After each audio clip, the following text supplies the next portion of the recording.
So as humans evolved and developed, we developed this different kind of brain and thinking, probably about 100,000 years ago, where we started to become creative, and that's led us to even looking at space exploration.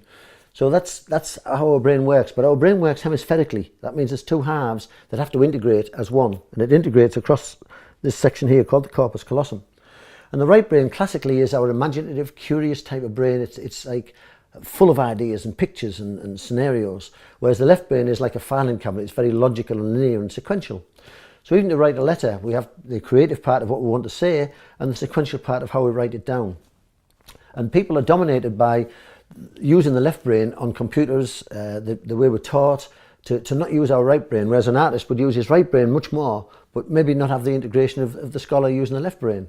And all exercise actually needs both sides of the brain to work together, to be what we call paralateral and omnidirectional in all of our movements and actions. And the exercises or the movements inside of OrthoBalance actually develop these skills and replicate them as ancient man would have to develop hemispherical balance. This can help dyslexia. It can lead to better sports performance, better golf. It's that sort of unique essence that makes an athlete better. And so that's one of the things that everybody can improve from this kind of integration. So at age 29, when I went to America for the first time to learn kinesiological principles of Dr. George Goodhart and John Thie, I was introduced to an exercise called cross crawl, which was developed by Norman Delicato, and this helped to stabilise my dyslexia, made my movement patterns more able to learn.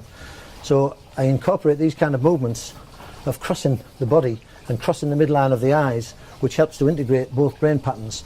So again, these kind of simple movements can help to build better proprioception as we get older and better coordination in our bodies. What's important again is these lemniscate movements. So here I'm demonstrating to Charlotte to show size and age aren't a barrier to do these exercises. They are simple, they're minimalistic. We're not using muscles, we're using our spine, we're using our body. So to get a figure of eight going, we've got two hands on the stick. We're going to do this half of the figure of eight and then this half, and you can see the movement of the pelvis and the hips is relevant to it. It's not just an arm exercise. It's a body exercise, one of swinging and rotation simultaneously.